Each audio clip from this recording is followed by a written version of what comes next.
It's composed of 7 ingredients for lifelong success. Ingredient number 1 is to decide exactly what you want. What is it that you really, really, really, really, really want in life?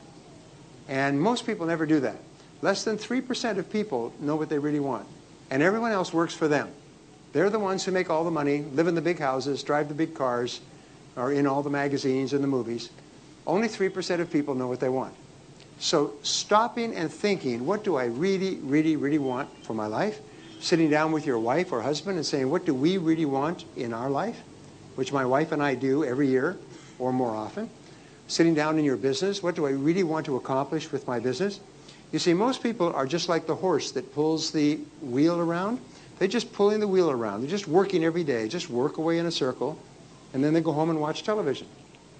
But successful people are like racehorses. They know where they're going. So decide what you want. Number 2 is write it down. Now, you can only tell that you know what you want because you can write it down.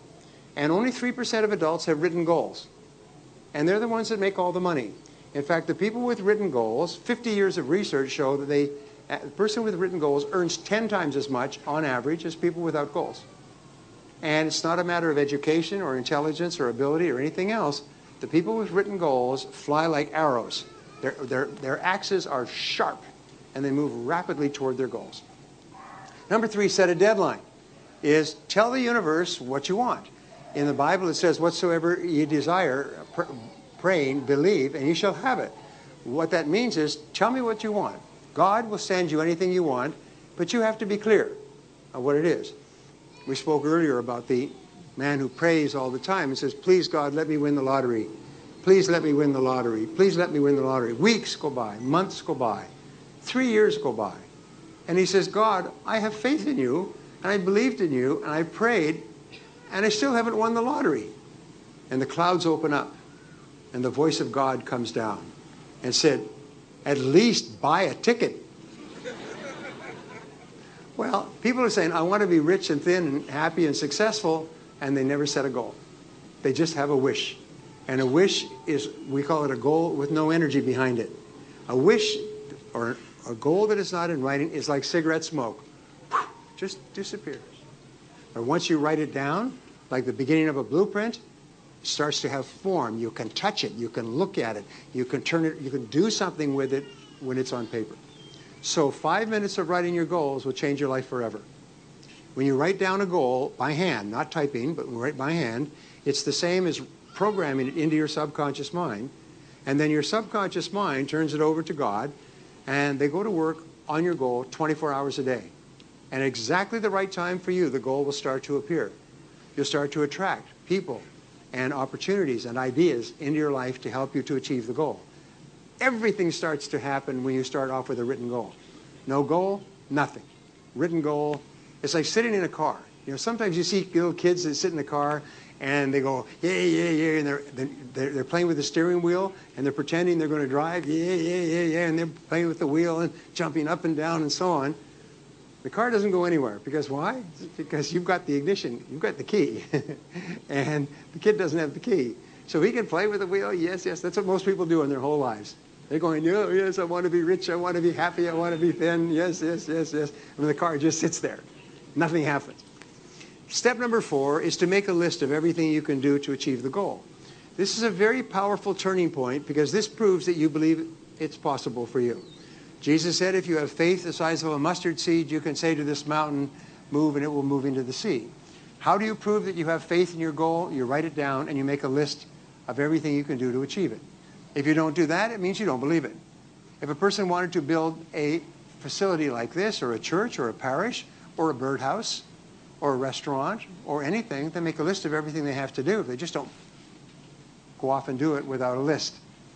And then step number 5 is organize the list by 2 ways. Sequence, which is a checklist. What do you do first? What do you do second? What do you do third? And then priority, what is more important? What is less important? And a list organized by sequence and priority is a plan. Now you have a blueprint to achieve your goal. Now you know what to do first, what to do second.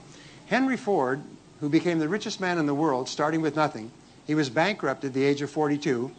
By the time he was 60, he was the richest man in the world. He was the one who invented the first car.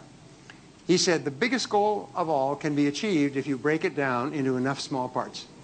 Because then what you do is you just do one part at a time. Each morning you do one part. So now you have a goal and you have a plan. With those two, you're now ahead of 95% of the population. Step number 6, take action on your goal. Do something. Do anything, but do it immediately. All successful people are action-oriented. All unsuccessful people are talk and wish-oriented. Successful people are taking specific action toward a goal, and other people are just going in circles like the horse. And step number 7, and this is what's going to make you successful, one of the greatest techniques ever discovered, is do something every day on your most important goal. Whatever it happens to be. You know that if you decided to learn any foreign language, you could be fluent in the language in 3 years if you just learned 3 to 5 words a day. If you decided to be rich, you could be rich in a few years if you just do certain things each day that increase your ability to earn money. If you decide to do anything, you can do it one step at a time. So the key is to do something every single day, 7 days a week. I had a man come up to me in a seminar recently, and he said he had been to my seminar 10 years before, and someone had given him a ticket to the seminar, and he was wearing rough clothes because he worked on a farm. He'd grown up on a farm outside the city, and he'd never heard about goal setting before. So he went back to the farm, and he wrote down some goals, as I'm going to teach you in a second. He said his whole life changed. He said today, 10 years later, he owns the farm. He grew up on it, and he owns the 3 farms all around.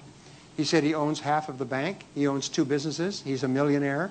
He said, it's the most amazing thing, he said, but I attribute it all to doing something every day toward my major goal at the time. I have never missed a day. Even if I was sick, I would get out of bed. I would do at least one thing every day.